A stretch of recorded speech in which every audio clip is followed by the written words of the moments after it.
It's like everything changed, but I still feel the same. I'm just trying to run the motherfucking game. I'm on that. Hey guys, welcome to the video. Today's vlog is going to be a Q&A. So I put up a post on my Instagram feed yesterday. My Instagram is @DJKFitness, asking for you guys to comment with some questions that you have relating to training, nutrition, or supplementation. And I've got a number of good questions, so I'm going to run through those for you today. Well, starting with number one, I'm just going to read through this post and give you guys the answers. Keep in mind that this is my opinion. Other people may have different opinions, but this is what's worked for me, or this is what I've learnt so far through my time in the health and fitness industry and doing my own research. So take these answers with a grain of salt, but like I said, this is what works for me. Question number one, how did you figure out how many calories you should be eating to shred body fat, but still have the ability to put on noticeable size? Okay, so this is something that I covered in an email on my email list and also another Instagram post the other day. In my opinion, you really need to choose one goal. Okay, so far too many people are trying to lose fat and build muscle at the same time, when in reality you need to be focusing on one before you do the other. So let's say that you're just starting out, and one thing to mention is that the only real person or people that will be able to lose fat and build muscle at the same time is one, somebody that's enhanced, so using performance enhancing drugs.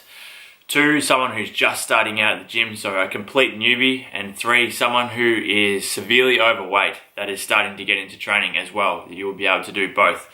For most of us, pretty much everybody else, it's not going to be the case. So my suggestion is deciding whether or not you need to lose fat first or put on size first before you do the other. So if you're someone that's extremely skinny and doesn't have much muscle mass, then your goal should be to eat in a slight calorie surplus for an extended period of time to build muscle mass first, and then focus on losing body fat by transitioning slowly into a calorie deficit. Okay, so keep in mind, to build muscle and to gain weight, you only need to be eating in a slight calorie surplus, so slightly above your maintenance calorie intake.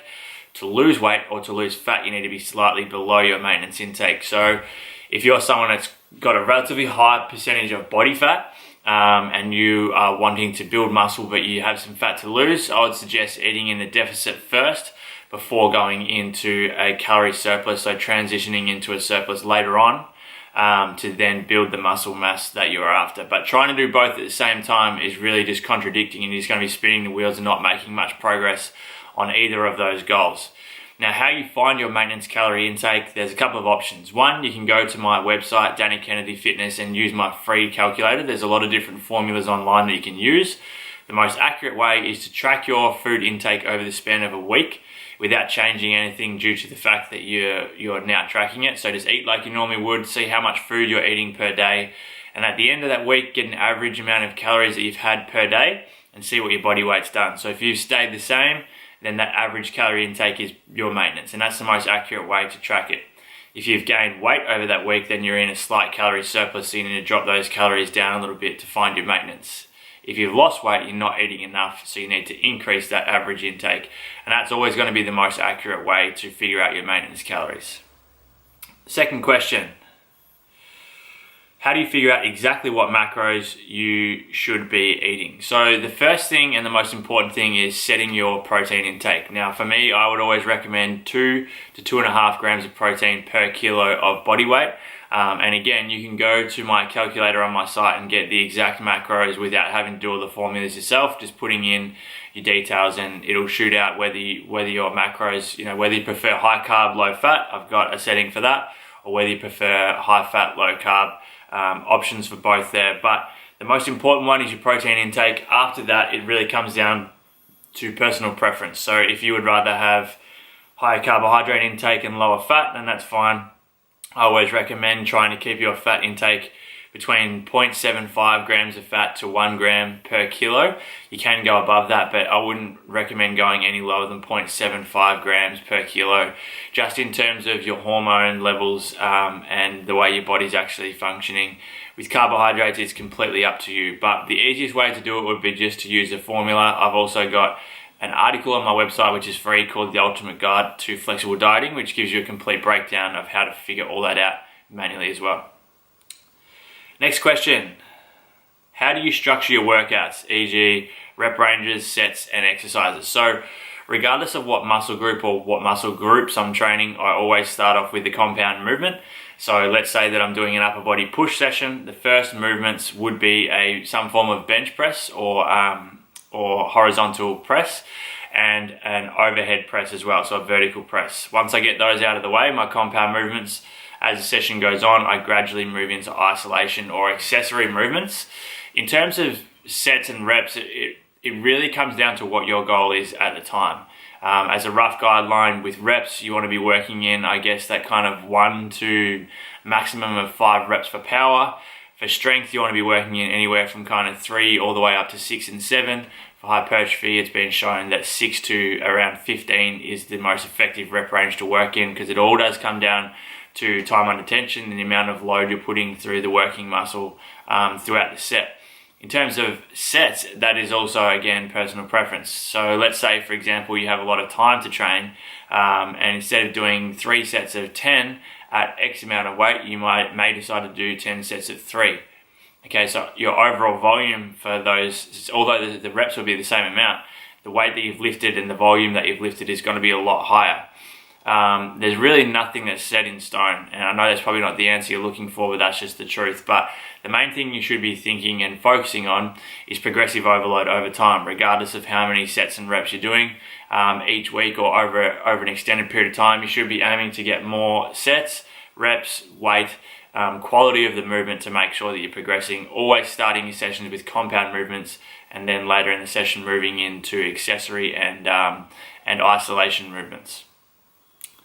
Next question, how do I get rid of my beer gut? Now, this was, I guess, probably a bit of a joke question, but there is a serious answer to this. So if you're someone that has a bit of a beer gut, you've got relatively skinny or lean legs and arms and upper body, but you do have a bit of a beer gut, the chances are your visceral fat is high. And that's the fat that's surrounding the organs in your stomach, which is extremely important when you think about the fact that it's surrounding your organs.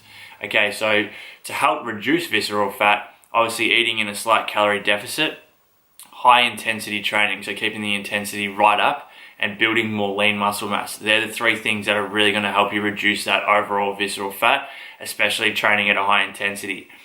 If it's not, you don't have high levels of visceral fat and you really just want to reduce your overall body fat, and this probably applies more so for males, we tend to hold a lot of our body fat around the midsection, around through the lower abs, stomach, and kind of love handles area. You just need to be eating in a slight calorie deficit, guys, consistently over time. Training to build lean muscle mass, using cardio as a tool, and stick with it. You know, I think a lot of people know how to get results. Okay, you guys that are watching, you guys and girls that are watching at home know how to lose weight. You know how to gain muscle. But it comes down to consistency and actually sticking to it for more than a week. Okay, it's more than Monday to Friday. It's more than Monday to Friday. It's more than 2 weeks at a time. It's consistently sticking to it and having that flexibility to be able to stick to it and still live a good social life. So in terms of nutrition, I'm talking flexible dieting. In terms of your programming, it's knowing the amount of volume you need to do over the span of a week and being able to be flexible with that if you've got days where it's just not going to happen, or you're not feeling great, you're not performing well in the gym, and being able to auto-regulate and say, okay, today is not going to be a great day in the gym, I'm going to get done what I can, make up for it later in the week. The next question, what do you use to track your macros? Any apps? Yes, so there is a couple of apps that I use. The one that I've used for the longest period of time is MyFitnessPal. It's a free app. And the other one that I've been using lately, which I like, but I still think I would go with MyFitnessPal, is Easy Diet Diary. That's probably more of an Australian one. Initially, it's hard to get your head around, but it does have a good breakdown of the macros per meal. And I think it's slightly more accurate than MyFitnessPal. But to be perfectly honest with you, I would stick with MyFitnessPal. That's what I've used for a long time, and I've never had any issues with it. And that's also what I get all of my clients to use as well. What are your top tips on shredding body fat, particularly in girls? Now, this is exactly the same whether it's male or female. Again, slight calorie deficit, eating just below your maintenance calorie intake over an extended period of time. Training with weights, okay? So focusing on strength training, focusing on building lean muscle mass over time. The more lean muscle mass that you hold, the easier it is for you to lose fat, because the more energy your body uses to maintain its weight at rest. So the more calories you burn doing absolutely nothing at all. And using cardio as a tool, just making sure that in the end of the day, to lose weight, you need to be in a negative energy balance. Okay, so expending more energy than you're taking in, burning more calories than you're eating. If you're doing that over time, then you will see results, guys, and it does come down to training properly and following a well-structured training program where you're going to be progressing over time. What's the go with blood flow restriction exercises? Now, you would have seen, if those who followed me on social media may have seen, whether it's in these videos or whether it's on my Instagram and Facebook lately, that I've been doing a little bit of blood flow restriction training. Now, how it works is you have some form of band, or I'm using tourniqueters at the moment because I'm lucky enough to have a friend who's an AMBO who hooked me up with those. But typically you do blood flow restriction training on isolation exercises or exercises at the end of the session. So for upper body, the only time I do it is for some form of bicep or tricep movement. For lower body, it'd be leg extensions or hamstring curls, and that's really the only time that I've used the blood flow restriction or occlusion training before. What you do is you tighten it until it feels like you're relatively restricted and it is restricting blood flow to that area.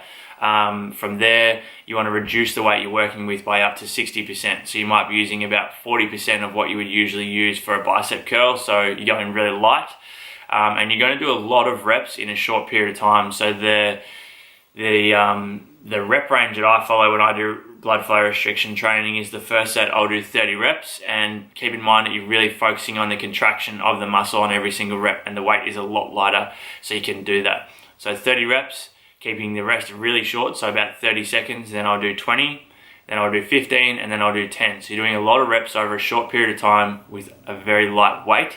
And what it does is obviously you're restricting the blood flow to that area.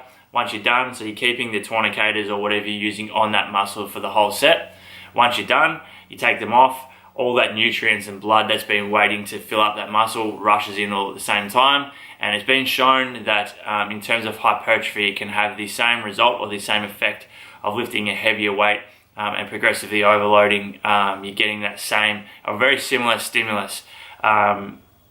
The blood and the nutrients all does rush to that muscle once you take those tourniqueters off. Obviously, the other benefits of blood flow restriction training are the fact that you're protecting your tendons and your joints. So another period of time that I've used blood flow restriction training is when I was following a kind of a DUP training method where I was doing heavy bench, heavy squats, heavy deadlifts 3 to 4 times per week. So any accessory movements like arms and leg extensions, hammy curls, any of that type of stuff, I would do blood flow restriction training to give my joints and my tendons a bit of a rest, because you can't be lifting heavy every single session.